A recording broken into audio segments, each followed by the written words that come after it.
بسم اللہ الرحمن الرحیم۔ السلام علیکم۔ آج ہم آن لائن کلاسز میں جماعت دوم میں اردو کی کتاب کا سبق نمبر 1 پڑھنے جا رہے ہیں، جس کے رائٹر ڈپٹی نذیر احمد کے پوتے شاہد احمد دہلوی ہیں۔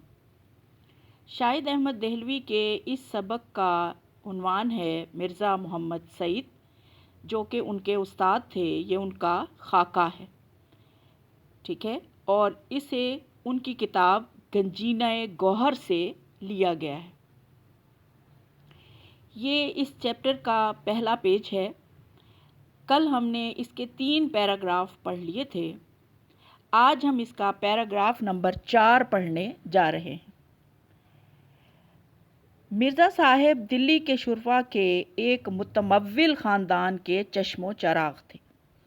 کہ مرزا صاحب کا جو پہلے تعارف کروایا گیا کہ ان کی وفات ہو چکی ہے، اور ان کی وفات کی خبر اخبار میں شاہد احمد دہلوی پڑھ کر نہایت افسردہ ہوئے ہیں کہ اتنا بڑا شخص اس دنیا سے چلا گیا اور ہمیں اس کی خبر اخبار سے ملی، یعنی ہم نے ان کی قدر نہیں کی، ان کی بیماری کی ہمیں خبر نہ ہوئی، ان کی ہمیں جو ہے مزاج پرسی کا وقت نہ ملا، اور وہ اس دنیا سے خاموشی سے چلے گئے۔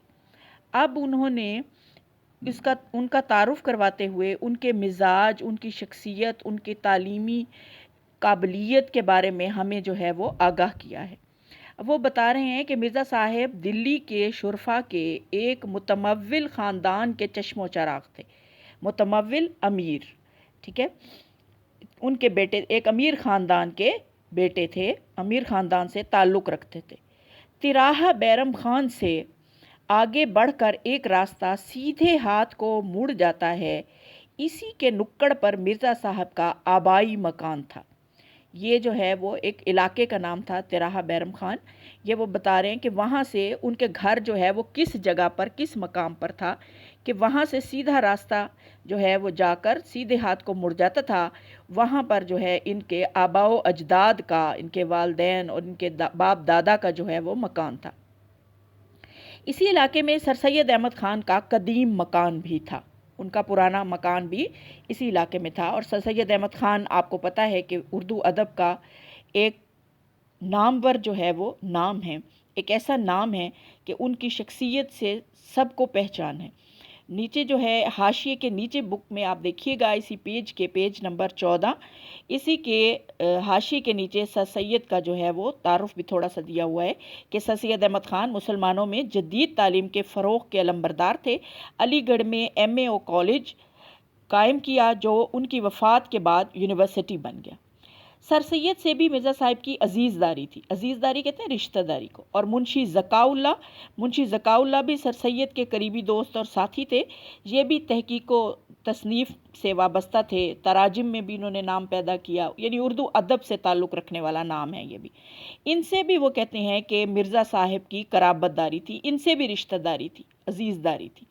50-60 سال پہلے دلی کے مسلمان شرفا میں انگریزی تعلیم کو اچھی نظروں سے نہیں دیکھا جاتا تھا، ٹھیک ہے۔ یہ آپ کو اکثر اوقات میں نے تعارفی کوئی نوٹ بتایا ہو، میں نے بہادر شاہ ظفر کا بتایا ہو، دلی کا بتایا ہو، ان حالات کا بتایا ہو، مسلمانوں کی جو ہے وہ اس وقت تحریک پاکستان جو تھی، اس میں جو سب سے بڑا لیک تھا وہ یہ تھا کہ مسلمان جو ہے وہ انگریزی تعلیم کو اچھی نظروں سے نہیں دیکھتے تھے، اسی لیے انہوں نے تعلیم سے منہ موڑ لیا تھا، اپنے بچوں کو اسکول کالجز سے ہٹا دیا تھا۔ تو یہ وہ دور تھا۔ مگر سر سید نے مسلمانوں کے اس غلط نظریے کی بہت کچھ اصلاح یعنی درستی کر دی تھی۔ یہ میں نے بہت ہی آپ کو تفصیل سے یہ بات سمجھائی تھی کہ سر سید نے کس طرح سے مسلمانوں کو سمجھایا، تعلیم کی طرف لائے، مدارس قائم کیے، مدارس میں انگریزی کتب کا اردو میں ترجمہ کر کے انہیں اردو پڑھائی، یعنی ان کے دماغوں کو کنٹرول کیا، ان کی سینس کو کنٹرول کیا۔ ان کو یہ بات جو سمجھ میں نہیں آ رہی تھی کہ تعلیم بری نہیں ہے، لینگویج سے تعلیم پر کوئی اثر نہیں پڑتا ہے، تعلیم حاصل کرنی چاہیے۔ وہ کسی بھی زبان میں اگر رائج ہو گئی ہے اس ملک میں تو وہی حاصل کریں۔ انہوں نے اگر ترقی کرنی ہے، آگے بڑھنا ہے تو تعلیم سے جڑنا ہوگا، لیکن لوگ نہیں سمجھ رہے تھے۔ سر سید نے اسے جو ہے وہ ان کو سمجھایا۔ اسی زمانے میں دلی کے 2 نوجوانوں نے اعلیٰ تعلیم حاصل کر کے علمی حلقوں میں نمود حاصل کی۔ حلقہ ویسے تو بیٹا کہتے ہیں دائروں کو، یہاں جب علمی کے ساتھ آئے تو علمی محافل، علمی مجالس، علم سے تعلق رکھنے والے لوگ آتا ہے۔ ایک پروفیسر مشتاق احمد زاہدی اور دوسرے پروفیسر مرزا محمد سعید، یہ دو جو ہے وہ نام تھے جو اس زمانے میں اعلیٰ تعلیم یافتہ تھے، ٹھیک ہے۔ اور مرزا صاحب نے اس صدی کے آغاز میں لاہور کے گورنمنٹ کالج میں تعلیم حاصل کی۔ ان کے استادوں میں علامہ اقبال بھی تھے، جن سے ان کے مخلصانہ تعلقات آخر دم تک قائم رہے۔ یعنی اتنے بڑے شخص سے اور ایسی بڑی عظیم ہستیوں سے انہوں نے تعلیم حاصل کی تھی، تو پھر ان کے مزاج میں کیسے نہ اتنی خوبصورتی ہوتی، کیسے نہ عظمت ہوتی، وہ خود کیسے نہ اتنے بڑے انسان بنتے کہ جنہوں نے اتنے بڑے بڑے ناموں سے اور انسانوں سے تعلیم حاصل کی تھی۔ انگریزی ادبیات میں ایم اے کی سند لینے کے بعد مرزا صاحب نے 1906 سے 1907 تک 2 سال علی گڑھ میں پڑھایا، اور اس کے بعد گورنمنٹ کالج لاہور ہی میں انگریزی کے پروفیسر ہو گئے، ٹھیک ہے، کہ وہاں پر ہی انہوں نے جو ہے وہ تعلیم بھی حاصل کی اور پھر وہیں پر جو ہے وہ ان کی جاب بھی ہو گئی۔ پنجاب کے بیشتر، میں نے اس دن بھی بیٹا آپ کو سمجھایا تھا، پیشتر اور بیشتر میں فرق ہوتا ہے۔ پیشتر پہلے، بیشتر زیادہ تر۔ اعلیٰ عہدیدار مرزا صاحب کے شاگرد تھے، یعنی چونکہ اس وقت اعلیٰ تعلیم زیادہ تر جو ہے وہ حاصل کی جاتی تھی گورنمنٹ کالج لاہور سے، ٹھیک ہے، تو وہ کہتے ہیں پنجاب کا سب سے بڑا کالج تھا اور بڑی بڑی شخصیات نے زیادہ تر وہیں سے تعلیم حاصل کی تھی، تو اکثر پنجاب کے بڑے عہدیدار جو تھے انہوں نے جب یہاں سے تعلیم حاصل کی تھی تو وہ مرزا صاحب کے شاگرد تھے۔ پطرس اور تاج نے بھی مرزا صاحب سے اکتساب علم کیا۔ آپ کو پتہ ہے کہ یہ اردو کے 2 بڑے نامور جو ہے وہ شخصیات ہیں، پطرس بخاری اور سید امتیاز علی تاج۔ ان دونوں کا ذکر آپ 9th میں پڑھ چکے ہیں، وہاں ان کے چیپٹرز موجود تھے اور آپ نے پڑھا کہ ان کی تحریریں جو ہے وہ کس قسم کی ہیں۔ پطرس جو ہے وہ مضامین لکھتے تھے اور تاج جو ہے امتیاز علی تاج یہ ڈرامہ نگار تھے۔ ان کا ڈرامہ آپ نے وہاں آرام و سکون 9th میں پڑھا تھا۔ وہ کہتے ہیں انہوں نے بھی مرزا صاحب سے علم حاصل کیا تھا، یعنی وہ بھی ان کے شاگردوں میں شامل تھے۔ بعد میں پطرس خود انگریزی کے پروفیسر ہو گئے، لیکن اپنی غیر معمولی قابلیت و ذہانت کے باوجود مرزا صاحب کی علمیت کے آگے اپنے آپ کو ہیچ سمجھتے تھے۔ یہ بھی بیٹا اس زمانے کے لوگوں کی اور کسی بھی زمانے کے بڑے لوگوں کی ایک شان ہوتی ہے کہ وہ خود چاہے جس عہدے پر بھی پہنچ جائیں اپنے اساتذہ کرام کو خود سے بہتر ہی جانتے ہیں، کیونکہ وہ جانتے ہوتے ہیں کہ انہیں اس عہدے پر پہنچانے والی جو شخصیت ہے وہ ان کا استاد ہے، ٹھیک ہے۔ تو پطرس ایک بہت بڑا ادبی نام تھا، لیکن وہ کہتے ہیں اس کے باوجود وہ اپنی قابلیت اور ذہانت کے باوجود وہ مرزا صاحب کے علم کے آگے اپنے آپ کو کمتر ہی سمجھتے تھے۔ میں نے بارہا پطرس کو مرزا صاحب کی خدمت میں حاضر ہوتے دیکھا۔ اب یہاں پر میں کون ہے؟ شاہد احمد دہلوی۔ وہ کہتے ہیں میں نے بہت مرتبہ پطرس کو مرزا صاحب کی خدمت میں حاضر ہوتے دیکھا ہے، یعنی وہ جو ہے ان کو سلام کرنے کے لیے وہاں جایا کرتے تھے، ان کی خیریت دریافت کرنے کے لیے جایا کرتے تھے۔ ان کا احترام ان کی نظر میں اتنا تھا کہ ان سے ملے بغیر انہیں سکون نہیں آتا تھا۔ یہاں تو ذکر نہیں ہے، بلکہ ایک جگہ لکھا ہوا ہے کہ وہاں پطرس جو ہے وہ ان کے گھر اکثر پیدل جایا کرتے تھے، کہ یہ بھی وہ اسے عزت میں سمجھتے تھے۔ پطرس کو میں نے کسی اور کا اتنا ادب و احترام کرتے نہیں دیکھا، یہاں تک کہ وائس رائے ہند کا بھی، یعنی وہ کہتے ہیں لارڈ جو تھے اس وقت، وائس رائے ہند جو تھے، ان کا بھی وہ اتنا احترام نہیں کرتے تھے جتنا کہ وہ اپنے ان استاد محترم کا کرتے تھے۔ اور یہی استاد محترم کا حق تھا۔ وہ ایک تو یہ کہ وہ استاد تھے، آپ کو پتہ ہے کہ حضرت علی رضی اللہ تعالیٰ عنہ کا قول ہے کہ جس نے مجھے ایک لفظ بھی پڑھایا وہ میرا آقا ہے، اب یہ اس پر ہے کہ وہ مجھے آزاد کر دے یا مجھے غلام رکھے۔ یعنی وہ اتنا حق رکھتا ہے، ایک لفظ پڑھانے والا اتنا حق رکھتا ہے کہ اگر وہ اپنے شاگرد کو غلام بنا کر رکھنا چاہے تو وہ رکھ سکتا ہے، اسے یہ حق حاصل ہے۔ تو اسی لیے جو بھی بڑے لوگ ہوتے ہیں وہ اپنے استادوں کا احترام کرتے ہیں اور استاد کو روحانی باپ سمجھتے ہیں، روحانی والدین کہا جاتا ہے استاد کو۔ جی بیٹا، تو یہ آپ کا تھا پیراگراف نمبر 4۔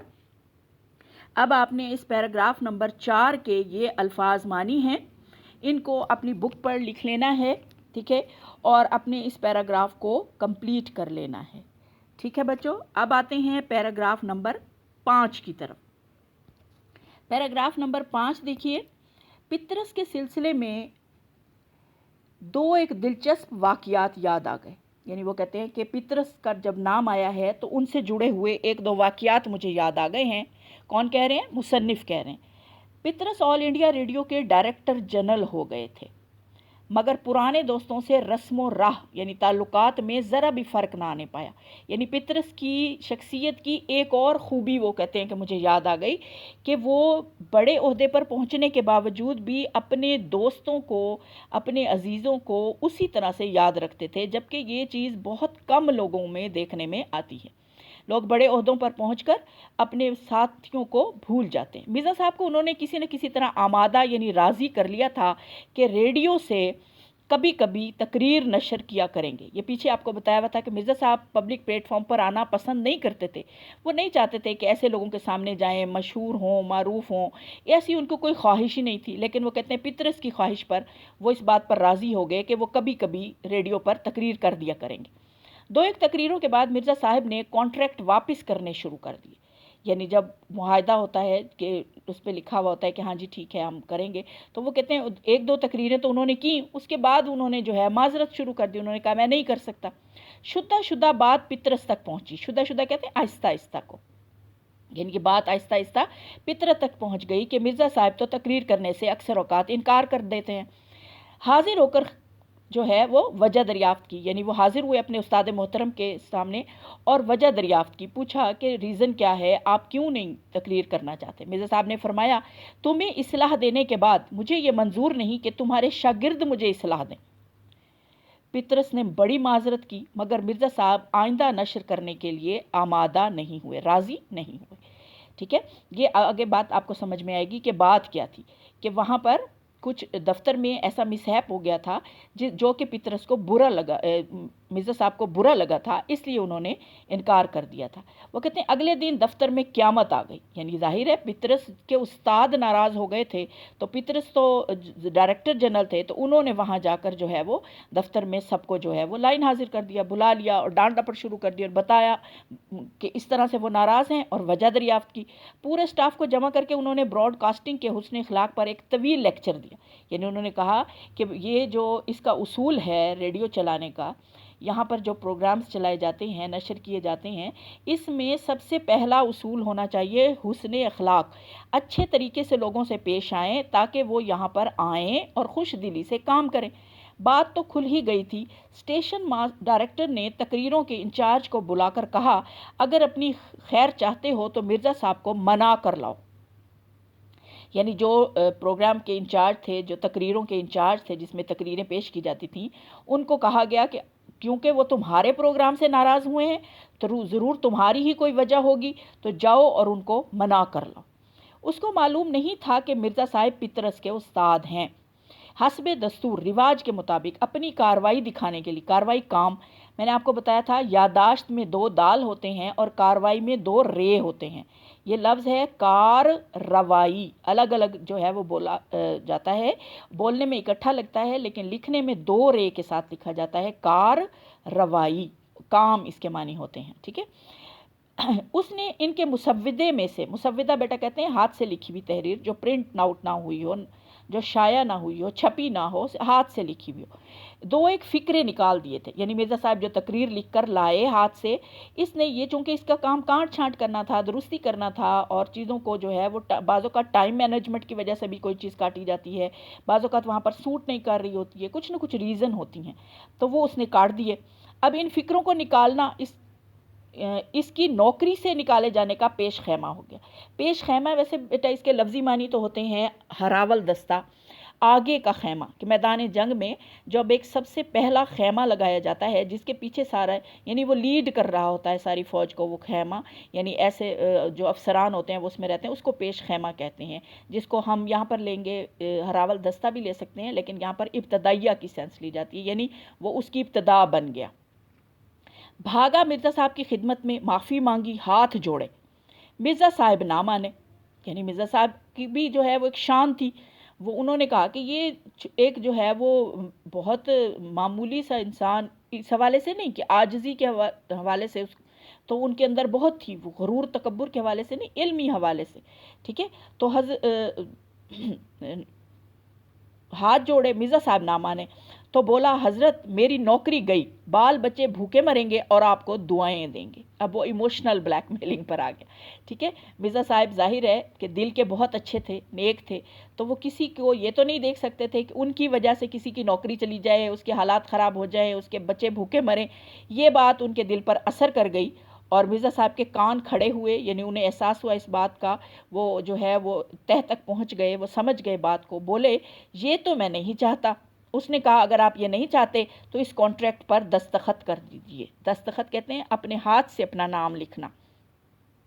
مرزا صاحب نے فوراً دستخط کر دیے. یعنی اس سے مرزا صاحب کا ایک اور پہلو ہمارے سامنے آتا ہے کہ کتنے نرم دل تھے. وہ نہیں چاہتے تھے کہ کوئی ان کی وجہ سے کسی تکلیف میں ہو یا اس کے حالات پر کسی قسم کا کوئی بوجھ آئے یا اثر آئے. ٹھیک ہے بیٹا، یہ پیراگراف نمبر 5 تھا جو ہم نے پڑھا. امید ہے آپ کو سمجھ آ گئی ہوگی. یہ اس کے میننگز ہیں، یہ آپ نے اپنے پیراگراف پر بک پر لکھ لینے ہیں نیٹ کلین رائٹنگ میں، ٹھیک ہے، تاکہ آپ کی بک جو ہے وہ کمپلیٹ ہو جائے. اوکے بیٹا، اللہ حافظ.